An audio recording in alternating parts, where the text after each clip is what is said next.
Бүгін біз тақияның өлшемдері туралы айтатын боламыз.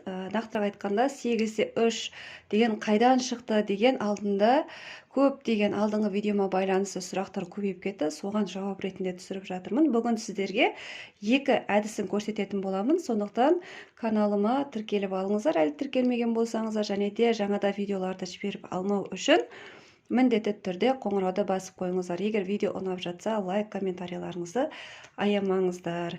Бұның барлығы сіздерге тегін беріліп жатыр. Және де бұл қазіргі таңда өте актуальны сұрақтардың бірі болып тұрғандықтан сіздер үшін тақияның өлшемін алудың екі әдісін көрсететін боламын. Каналыма қош келдіңіздер. Ал енді негізгі тақырыпқа кірісетін болсақ, қараңыздар қыздар, мынау біздің тақиямыздың размерідегі бас айналымыз, мысалы үшін 47 бас айналымны Афхат Галавида 8-те 3 қайдан шықты деп жатырсыздар ғой. Оны қайдан есептеп шығардың деп. Енді оны шығарудың екі түрлі әдісі бар. Пока мен білетін. Оның біріншісі, сіздер мысалы үшін дәл осылай Афхат Галавидің тақияның негізгі жан жағын осылай өлшеп алдыңыздар дейге, ол мынандай болып шығады ғой. Енді оның төбесін біреулер текст болғанын қалайды, беті мынандай түзу болғанын қалауы мүмкін. Ал біреулер кішкене конус тәрізді болып көтеріліп тұрғанын қалауы мүмкін. Енді қараңыздар, бірінші тәсіл бойынша біз осыны осылай қағазды қойып аламыз да, содан өзінің белгісі бойынша, түбі бойынша осы шеңберді сызып аламыз.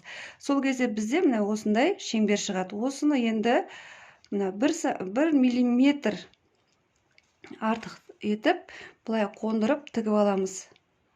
Өйткені оны не үшін кішкене артық етіп аламыз? Өйткені тіккен кезімізде мына жердің барлығы ашық болып қалып кетуі мүмкін, және де ішке кіріп кететін болса, мысалы да шамалы былай қысқалау болатын болса, мына тақиямыз әдемі көрінбей қалады. Ол көтеріліп әдемі болып көріну үшін міндетті түрде шамалы былай үстің жағы хотя бы 0,1-0,5 сантиметрге артық болу керек. Егерде бұл тақияның үстін дәл осындай тегіс түзу болғанын қалайтын кісілер үшін. Ал егерде жоқ, мен тақиямның үстінің конус сияқты кішкене төбесін көтеріп тұрғанын қалаймын десеңіздер, дәл осы өлшемнен, дәл осыдан 1 сантиметр немесе 0,5-0,8 сантиметр артық алып, міне көрдіңіздер ма? Артық алып аласыздар да, сол мынаны бас айналымыздың размеріне, мысалы үшін 47 сантиметр болса, мынаның шетін былай 47 сантиметрді өлшеп аласыз да, сол кезде мына жерде артық қалады өзі. Бұны былай бүктейміз, сол кезде осындай конус тәрізді болып шығады. Осыны енді мына біздің тақиямызға кигізетін болсақ, мінекей, көрдіңіздер ма, қалай болып шығып жатқанын? Бұл осындай бірінші әдісі. Мен қазір 1 сантиметр шамалы көптеп алып тұрмын, сондықтан кішкене биік болып тұр. Әйтпесе 0,5-0,8 сантиметр алыпты, осылай ала берсеңіздер болады. Бұл бірінші әдісі. Қыздар түсінікті болса, комментарияға міндетті түрде жазып кетіңіздер. Пікірлеріңіз өте маңызды маған. Ал енді екінші әдіс бойынша бұл формула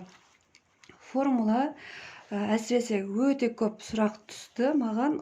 Оның ішінде комментариядан байқасаңыздар, 47 размердің радиусы неге 8-те 3? Осы 8-те 3 қайдан шықты деген сұрақтар өте көп болды. Соны енді бір формуласы бар. Ол формуланы қыздар мен ойлап тапқан жоқпын. Жалпы киім пішіп тігуде, мысалы, кез келген лекалы алатын болсаңыздар, ішінде формулалар толып тұр. Ол формуланың ешқайсысын мен ойлап тапқан жоқпын. Өздері берілген осы біздің тұлғамызға, адамның пішіміне, бейнесіне қарай осындай білетін кісілер жасаған деп ойлаймын. Сондықтан мен сіздермен тек өзімнің біліміммен бөлісемін. Сондықтан қатты балағаттап, артық сөз айтпайсыздар деп ойлаймын. Сондықтан бұл бірақ кез келген өлшемге салып есептеп көріңіздер. Дәл осы формуланы ол міндетті түрде дұрыс шығады. Қараңыздар, 47-ні 2-ге бөлесіз, және де ол шыққан санды 2-де 8-ге бөлсеңіз, 8-де 3 шығады. 48-ді 2-ге бөлесіз, 24 шығады. 24-ті 2-де 8 деген негізгі осы коэффициенті ма, осы негізгі формуласы, осыған бөлген кезде 8-де 5 қасында жуықтап тағы бір сандар шығады. Осы формуланы скриндеп алыңыздар, өздеріңізге бір жерге сақтап қойыңыздар. Яғни кез келген мынау размер, сіздің размеріңіз, соны 2-ге бөлесіз. Сол шыққан санды 2-де 8 деген санға бөлсеңіз, сіздің радиусыңыз шығады. Бұл видео сіздерге ұнайды деген ойдамын, өте пайдалы болды деген сенімдемін. Каналымда қонақ болсаңыздар, міндетті түрде тіркеліп алыңыздар, өйткені сіздерге өте көп жерде айта бермейтін осындай пайдалы ақпараттармен бөлісіп отыратын боламын, Алла қаласа.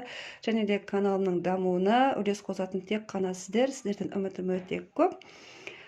Баршаларыңызға сәттілік, Алла істеріңізге береке берсін, пайдалы ілім болсын, мол табысқа жете беріңіздер.